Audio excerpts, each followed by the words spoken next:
Walang takot na inamin ni Heart Evangelista sa kaniyang vlog na ipinagawa nito ang kaniyang labi.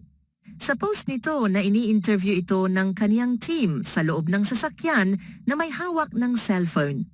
Ikinumpara ng team nito ang itsura ni Heart noong bata pa siya at cover ng Candy Magazine.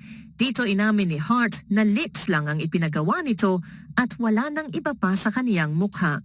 Mamatay man, I swear, ang patunay pa ni Heart na hindi man lang nagdalawang isip na ma-disappoint ang mga nag-aakalang wala siyang ipinabago sa kaniyang mukha.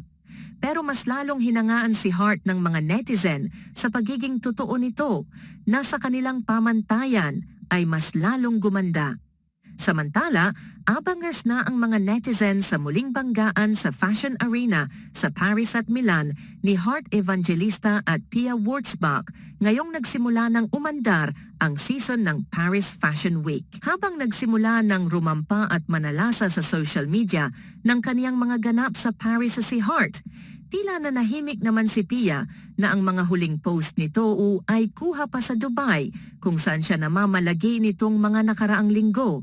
Excited na nga ang mga solids ni Pia sa inaabangan nilang pasabog ng kanilang lodi na tila mayroon itong paandar sa sandaling magparamdam na ito ng kaniyang presensya sa Paris Fashion Arena. Sa ngayon, dominated muna ni Heart ang mga invitation sa mga Pinay ng runway shows. Kaya naman kaliwat kanan na ang kaniyang mga pabida sa mga paparazzi at pagbahagi ng mga pangmalakasang outfit. Ilan nga sa dinaluhang runway show ni Heart ay sa Amiri, Blue Marble, Maison Alaya, YSL at ang paborito niyang Schiaparelli.